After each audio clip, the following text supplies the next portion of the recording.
again, for me, it reeks of lads on the stage having fun. Yeah. And that's good. But, yeah. So I'm going to stick with my 6. You're going to stick with your 9. Yeah, definitely. Major comeback from that. Yeah. It's official. Put up official. on the screen. Alright. So, viewers. definitely maybe. Topical, we won't always do topical, but good time, 30 years, Oasis reformed, you know my feelings on it, it was in the trenches, 96, but if you want to send me some tickets, I may, you know, I mean, if there were good tickets, but you know, backstage and all whatnot, I would, and maybe the airfare as well, because I'll be there. I am a conduit, I've done a lot of a lot of work. Do you like Oasis still? You a fan? Yeah, I can listen to him. Yeah, I'll dabble. Yeah, so just... So just to harp on the point, this is not an Oasis podcast. You just picked one of my favourite subjects. This happens to be... So in a minute we'll move on to the movie. I chose the album, I chose the movie because Preston, although he's like the geek, would you believe, and he's come up with some ideas. I'm the ideas man as well, if I'm honest. But he'd come up with... He bought a cable, basically. He bought a cable and he came up with the idea. So we'll merit him with that. But before we move on to our movie part of it... Surprise segment. You're going to surprise me with a If segment? you're still listening. No. Well, I introduced you at the start of the show and how we met and how I described you. I think it's only fair that you...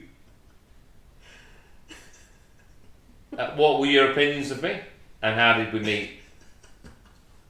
And what were your first impressions? And how do you feel now, 13 months on? Having met in the workplace arena. First impression, shoot. Why is this good? Don't have pauses. I'm trying to... Yeah, we'll cut out the pause there. First impression was, I think, was you roasting me. That means a different thing in some places, so... You making fun of me, having a laugh at my expense. Good. Yeah, that's better. And then I appreciate that because I don't like all this teeter-totting, meandering. The thing you like to be abused early doors. The thing I noticed about you very early on is I hate people when there's an obvious joke and it's funny. Someone please say the obvious joke. Don't. Oh, I'm not going to say that because I might offend someone. Nah, you went fuck that. I'm saying it. Yeah. It's probably wrong. I'm still going to say it. I think even if that's the first swear word. That's why I appreciate it. What? You just swore. That's the first swear word. I'll bleep it out. Timestamp. Maybe I did, but I don't think so. My mum might be watching. Sorry, Mrs. Webb. She's a saint. Yeah, so it's just honestly, it's just funny. And that's again, as you said, from my end, is an important thing. Someone you can have a laugh with, and for some reason or another, we kept getting stuck together. So it's made the most of it. Trying to make him too jealous of me, being young and all that stuff. So. But yeah, just funny, and it wasn't until the music taste and that conversation about the movies. There have been different sort of areas here. But when I came to you about the idea of let's have a talk about it and record it, just at least so we can look back and have a laugh at ourselves. The fact that you were open to it was also a good thing. You're not sort of stuck in your ways. You're willing to. Yeah. Yeah. At least you're willing to try anything twice. You know what I mean? Absolutely. And so it's like, what's the worst that can come with this? I can blackmail you with some edit to make it seem like you're a racist or something like that. I think I also said to you that since I met you, I've made you 6 times funnier. I've done the maths. It's not. It's a sliding scale. Yeah, but you definitely became funnier hanging around with me, and I think your fiance would notice that as well. But you've definitely become funnier in the last 13 months. She's welcome. Shout out. Shout out to your fiance who's laughed a lot more. We are happy. Alright. Okay, but that's it. So I was funny. Yeah, that's a big thing for me, humour. Yeah. And again, the fact that you're roasting, having a laugh, like what I did there, relatable to you. Yeah. With the accent. Probably don't use what accent was that? Yeah, it's tough, isn't it? It's one that we. Yeah. I don't know. Yeah, we'll Yeah. put that out. Welsh. Is it a twang or Welsh? Yeah. It's nearly close. I forgot I was saying that because it was so funny. 6 times funnier than you would have been a year ago if you'd have tried to say it. It's like a scale. Yeah. So just being open, the fact that you could roast me means good, means I can roast him, because I always believe don't dish it out if you can't take it. Yeah. So yeah. No one is off limits. I think you've noticed that with me. And pretty much nothing is off limits. There is no line. The line is the funny bit. And then if you go over it, that's even funnier, because then you don't know what's coming back at you. Exactly. Yeah. Cool. Talk about this other bit now. Alright, so I chose the film because we couldn't decide on a movie. So for some reason we came across, I don't know where it came from, it was only a week ago, but someone mentioned a line from The Commitments, which is one of my favourite movies, but I haven't watched it in a long time. The Commitments, which was released in 1991, way before young Preston was born, and I was only 16, and I think someone lent me a VHS copy of it, and I loved it. I loved the music. For the younger generation now, the VHS is the old cassette tapes that used to, VHS players. It's not cassette, is it? Video. Wow. Yeah. But what a movie! Yeah, what a movie. The music, obviously made on a very low budget. None of the actors or actresses were famous, so that obviously helped. Did it launch anyone's career? Movie-wise, acting-wise? Because the we'll get into a bit later. But I think Imelda Quirk was in a few things. Yeah, she looks familiar. But not. But no one. And then Bernie, short haired with a flat face. Yep. She was in some stuff, but no one actually. Yeah. There's no one that's come out of that and been a big act. Like, no one's gone to, as far as I'm aware, unless they've changed massively. But yeah, and they never made a Commitments 2, which was you would have thought that would have been on the cards, because it was very successful for a low budget movie, which it clearly was. But I think the soundtrack, low budget, Irish movie. Yeah. And obviously did you actually watch it last week? Yeah, I sat through and watched it. Yeah, and loved it again. Like, loved every minute of it. I think it's a very easy movie to watch. The music is incredible. The storyline's great. It shows Dublin in 91 as a pretty miserable place, which I'm sure it was. But see, it's fun. It's funny. What do you think of it? What did you think? Did you think it looked grim? I even watching it back now, and I haven't seen it for a few years. You forget how grim it is. That opening scene when he's trying to sell stuff. I wanted to bring up this exact point: is that it looks grim, and it's all there's rubble and rubbish everywhere. But noticing, like, in all the scenes, there was kids playing around and having a laugh. Even if they were like smashing windows and but making fires, but and you know what I mean? Like, that's something that I noticed, and I wrote that down. I'm like, it's trying to show one thing, but it's almost showing like there's still life. Well, that's all they had in this stuff. Yeah, and I was like, I appreciate that. Overall, though, the movie was a good watch. The struggle it took for me to watch this movie was unreal. So, first of all, I couldn't find it on any. I had it on DVD. I couldn't find it on any streaming services. Borrowed the DVD from yourself. Turns out you got it from some bootleg. No, I bought it in the UK. So it didn't work on my DVD players. Didn't work on all my gaming consoles. So I'm buggered. Anyway, went through some things. It was last night. No. Yeah, it was. No.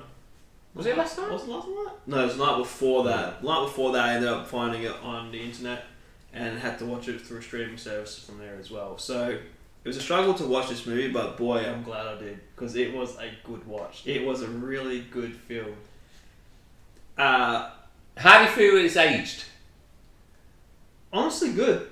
It's almost it's almost timeless. Yeah, I agree. In a weird way, because I agree. whilst Dublin was a setting and all that stuff, it's not like political. So there's no political events. And that type of music, so soul music, that's also, you know, almost timeless as well. Yeah. You don't know if a soul song, did that come out today or last 4 years ago? Like, you know what I mean? So it was a good one. I'm glad we chose that movie because the whole time I was like, this is awesome. And I tell you, when they first when they got the band, they get together for the first time, when they start playing Mustang Sally. I'm like, yeah, musically it's a bit there, but when the guy had those pipes, I was like, oh, okay. And didn't expect 16 years old. No. That's the one I told you about. Andrew Strong was 16 years old. The singer? Yeah. When he filmed that. And that's why when they said we're going to release the album, if it gets to whatever, what would you like platinum or whatever it was? And he went, I'll have a Porsche. And obviously, and then it went to...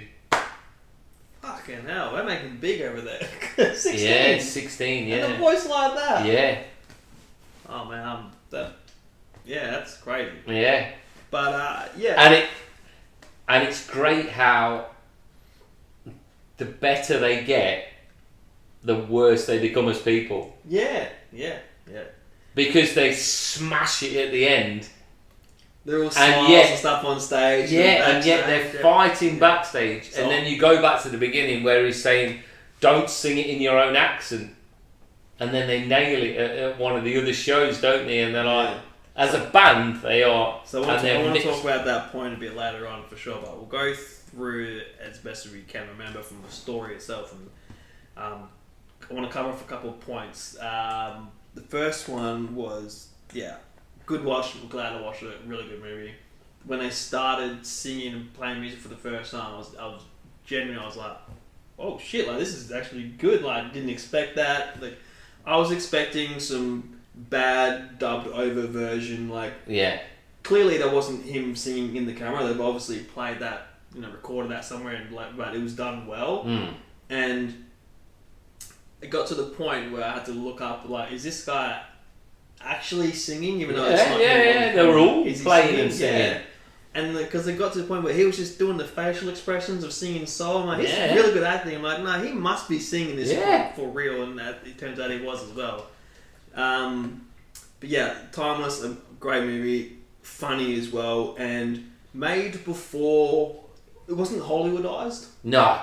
Like, generally they'll do that and they'll have a drug habit, and then they'll reform, get the band, you know, the typical artist. No. This one, you could sort of feel it, but yeah, it wasn't Hollywood, and that's what I liked about it, because as soon as I saw him borrow the money from the bad guy who steals stuff, whatever. The loan shark. Yeah, the loan shark, to buy a product, I was like, okay, so obviously that's going to be a thing back, and it was, but only for like a scene, you know, and then... And it worked well in the scene, wasn't it? When he gets back on the stage and introduces them all, and then when there's the whole first scene, I think, was him going to, apart from going through like the flea market, like going to the wedding, and then you're seeing the chick there, okay, so they're obviously going to end up together, or there's going to be some romance. And that wasn't really that either. I was like, okay, so it was good how it wasn't the typical, Hollywood version. And it ends very sad, really. I'd say optimistic. Yeah, see, I've always been disappointed with the ending, because although they all move on and do their own things, and obviously... It could have been big. You two would have been shit themselves. They were so good at the end, but because of the infighting and their personalities, and they just couldn't control that or keep that together. And as the more they fell out, the more magic they were on stage.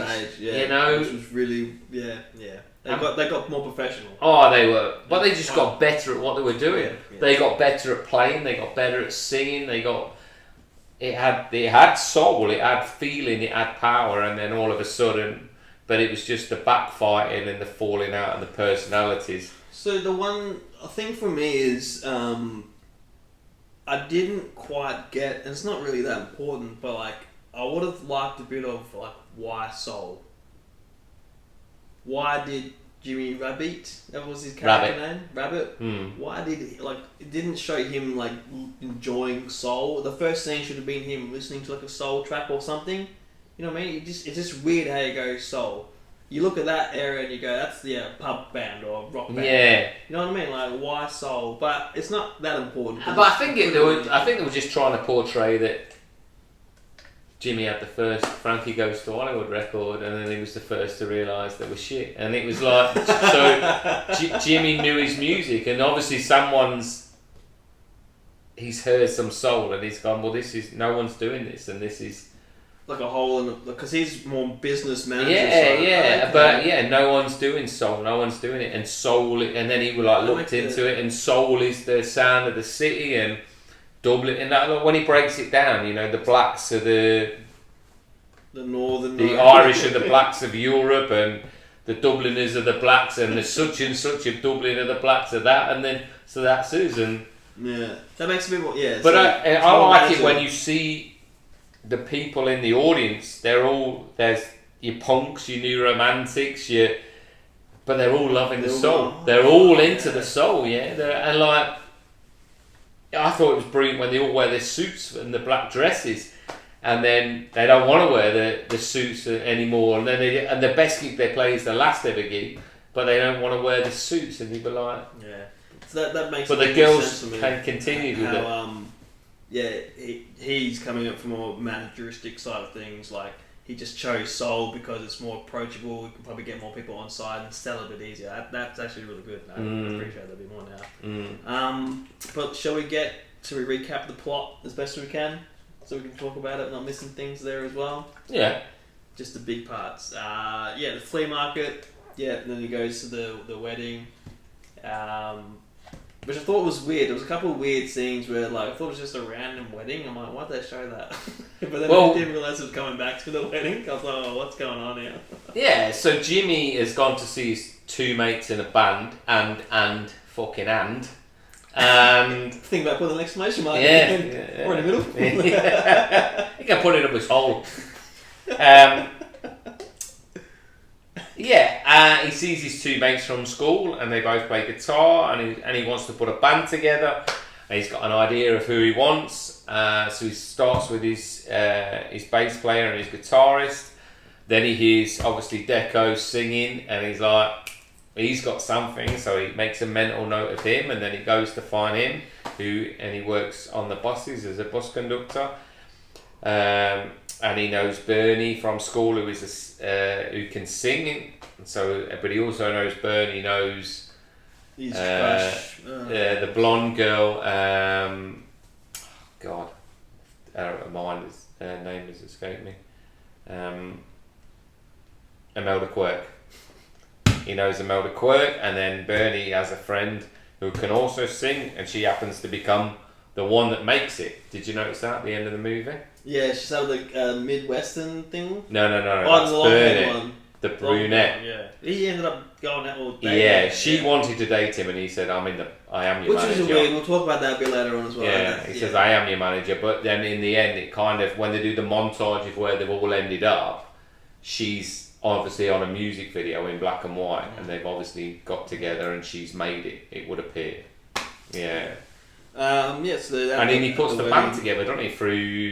He gets Joey the Lips Fagan, and he gets the drummer, and he has to get the drum kit out from the pawn shop. Then the drummer leaves, then they have to get the security lad, Micah Thomas, or Micah, whatever his name is.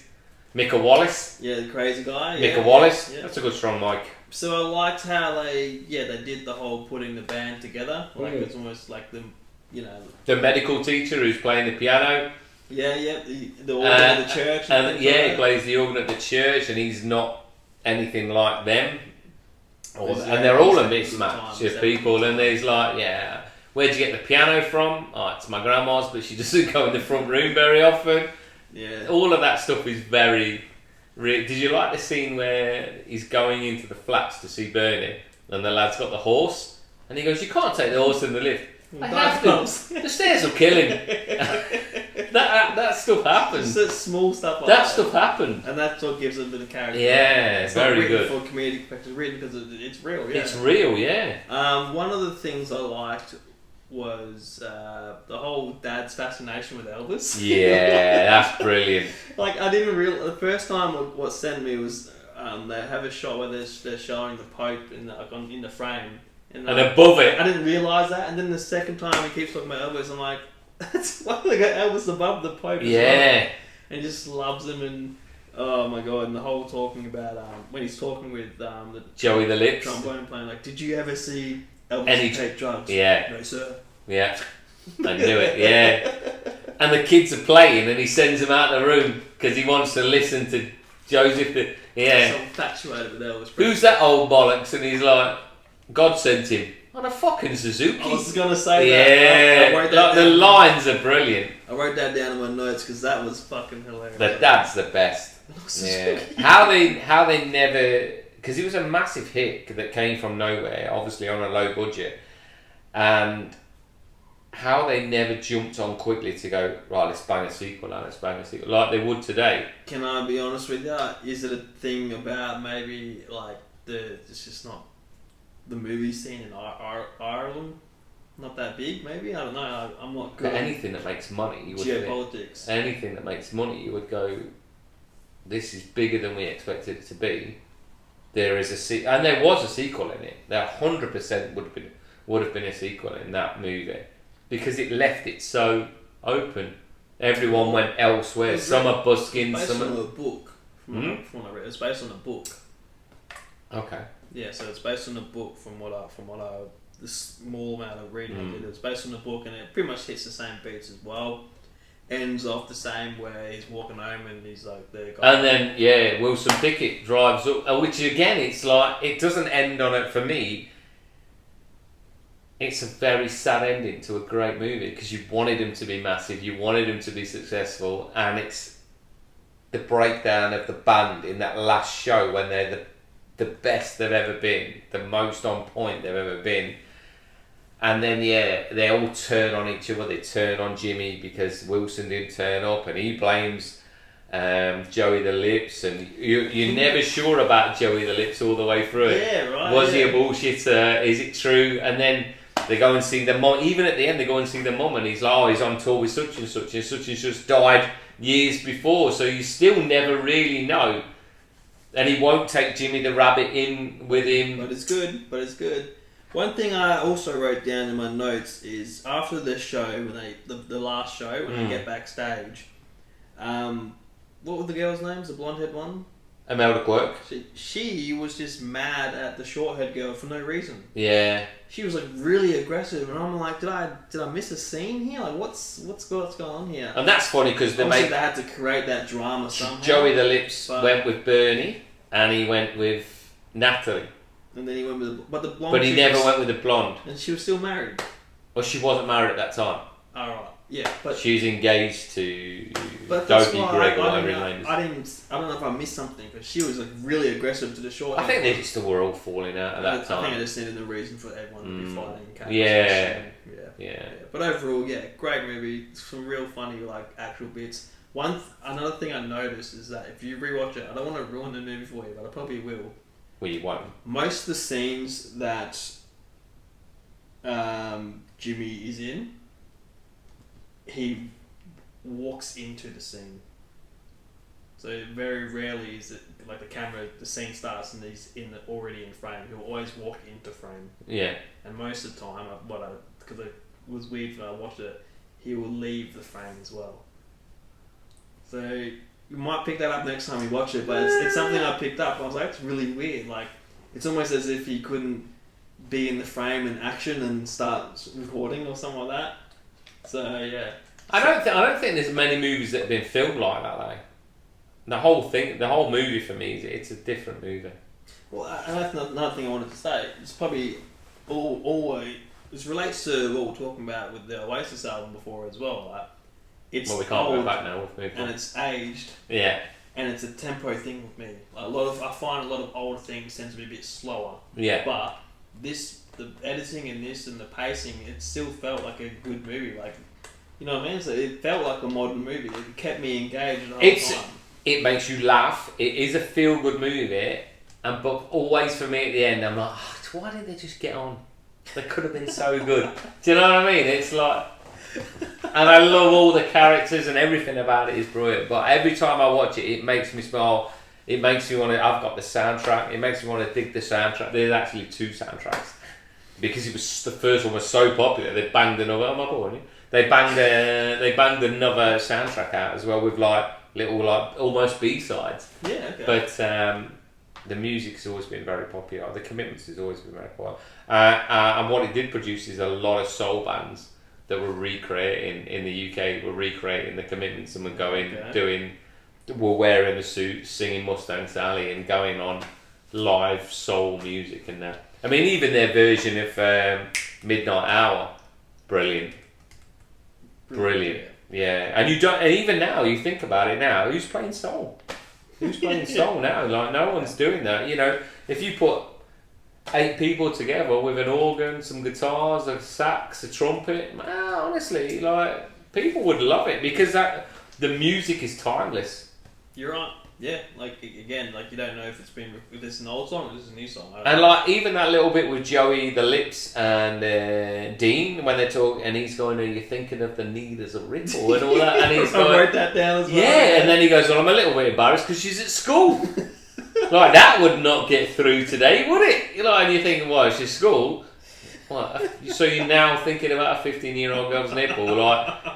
You're on a register, Dean. You know, Dean, you're signing on every week and you're not going abroad. And your passport in, Dean. Like, that's you can't, edit that. I like the part where he was on stage and he's like, I thought I'd, stretch out a little. Like, it's jazz, that's not soul. That's good as well. And when they're lined up at the toilet, which is always my go-to. Jazz is musical wanking. If you want to wank, use that thing in your hand. Because he spirals. That's what he calls it. You're spiraling. And it's like, that's not soul. Soul has corners. You're spiraling. That's what he says, Yeah. And even though it sounds good, it's not soul. It does sound good. I was like, it was good. That's what I think I need a bit more of as well. Yeah. But let's be honest. A great movie. He could have done solo. Who? The singer. Brilliant. Like, he's very good. So, a great movie. 100% of its time. Very well made. Great actors and actresses that were unknowns. As much as probably people cried out for a sequel, I'm almost glad they didn't because it probably would have ruined it. And now it is a great movie, and I'm glad that they didn't ruin it with some sort of tardy sequel that would have damaged the first one and made it all seem. So and the fact that I can watch it now, 30 plus years later, and still enjoy it and still laugh and still go, where's my Commitments album, and dig it out and listen to it and start singing some Mustang Sally, which I have rocked on karaoke. I've got it. Of course I have, growling. Brilliant. So for me, that is if we've got to rate it again, wow, that's a hard movie to rate. And movies are hard to rate. Well, we need a prime example of a 1 and then a prime example of a 10. That's what we're really doing. It's a difficult movie because it doesn't fit into. It's not like what genre does it. It's funny, but the music carries it. 100%. Yeah, massively. Like, I don't know. It's a good 8 out of 10, and I would recommend it. And it, like you said, for me, it stood the test of time. I haven't watched it when it first came out, and can still watch it. And you watching it for the first time and an old movie, I could throw you movies from '91 which you wouldn't enjoy, and would very much look like movies from '91. Yeah, right. Yeah. So. But I kind of knew, because I know you like music, I kind of knew you would like it because it's funny, but it's great and it's got something about it. Movie wise, I'm watching this and I'm looking at the time, how much is left, and in my mind, I'm thinking Hollywood, how are they still going to make it big? And one of them's going to get a drug problem, and they're going to have a comeback to it. And you've only got 10 minutes left. Yeah. So that's why I was. Again, as much as it's sort of a somber ending, I'm like, okay, good. It was good still. Yeah. Ending. again, It's better, yeah. Part of the As much editing. as I'm disappointed, even though I know the ending every time, as much as I'm maybe they'll stick together this time. yeah, as much as I'm disappointed by the fallout because you finally got it and then you fucked it.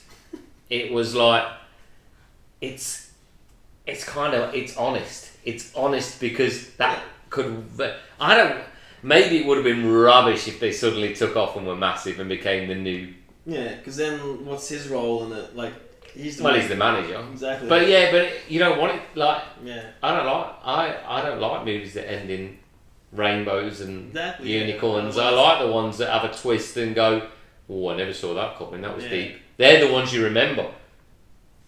Yeah, exactly. Yeah. Musical wise, it got at some points when they would play a song. Again, my Hollywood brain, I'm thinking, okay, they're just going to start the song, we're going to show maybe 30 seconds of it, then we're going to cut to the next scene. But when they kept playing the whole song, I was like, this is different. Clever. But I wasn't mad because it was actually really good music. Yeah. I'm like, this is and imagine they suddenly, music. in a Hollywood movie now, they will be playing in a bar and they will be getting it on, and then the next thing it would switch to a fucking arena somewhere and they'd be playing in front of 40,000 and they'd be rocking it and it'd be all. And that would have ruined it. Yeah. So you're right. It was the best way to end it. That it was the magic. Rabbit had it so close.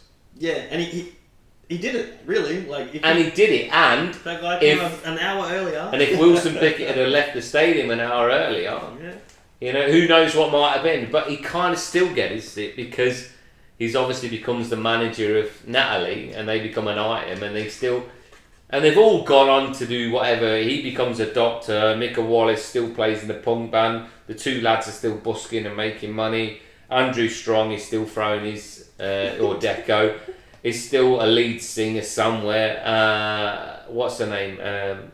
Imelda Quirk gets married. Pregnant. So it's still... Pregnant. I'm pregnant, yeah. The lad who gets kicked by the horse. Yeah, it's all got a...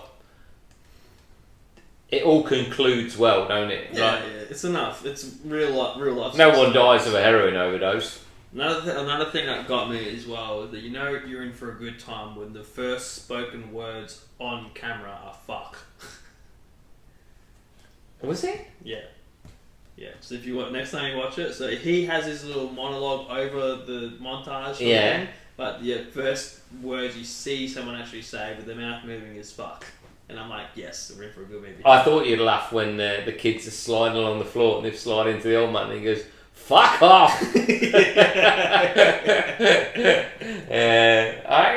knew you'd love it. It's a gritty, honest, true movie. And it still makes you smile after 30 odd years. So, all credit. 100%. Yeah, I mean, if we're doing a scale or rating on a scale... Whether we're going to give individual or we might just... We'll come up with some sort of system where maybe we just rate them on the previous... Me, I would happily... If I could watch a movie... I haven't seen that movie in years, and then we talked about it. For some reason it came up in conversation. We watched someone it. Just said a quote from it all. Probably me. You probably just said fuck off or something. Fuck off, carrot head. Yeah. And then we talked about it. For me, it's still an 8 out of 10. It's still a great movie. It's an 8 out of 10, man. It's a great, great movie. Yeah, look, I'm going to back you on that one. Yeah. I'm going to give it that 8 as well because it's memorable. And it has stood the test of time. And I can watch it, I can leave it now for 10 years and I will enjoy it in 10 years. I know I will. I will watch it again. I'll probably watch Did your other half watch it? No, just me. But it's one of the movies where I would recommend to my friends as well. Yeah. If you got an hour or whatever. You're welcome. That's me again. Album, movie. Mate, you might want to bring something to this party. Unbelievable. I can't be responsible for everything. 60-40. Wow. Clearly not. Behind the scenes. Yeah. But yeah, I'm happy with that 8. Good movie. Funny. I can watch it again. I can recommend it to friends. That's what I put on that scale there as well. Done. Happy with that. Thank you for the suggestion. No, you're very welcome. It's a good movie. Thank you for watching it. What are we watching next week? Well, we'll have to discuss within the week. Commit now, on camera. No, I can't because I need it. I've got an empty glass and a full bladder. Alright. We'll end there. How are we ending this? On my empty glass and full bladder. Thanks for watching. Otherwise, it'll be an empty glass and a stained settee. Let me do an outro. Huh? Let me do an outro. Outro. Thanks for watching, Mum. My mum won't watch because she could bear to send a text message. Don't worry, we'll have an We'll audio find version. something for Mrs. Webb to watch it. Thanks for watching. Although team. I did swear, she'll tell me off for that. So I'll bleep it out. Edit them out. I'll leave it out. Yeah. No, I won't. She's a actually. 77-year-old Irish lady. She'll batter me. I'm using that to negotiate 50-50. Thanks Yeah. for watching. All right, love you. Bye.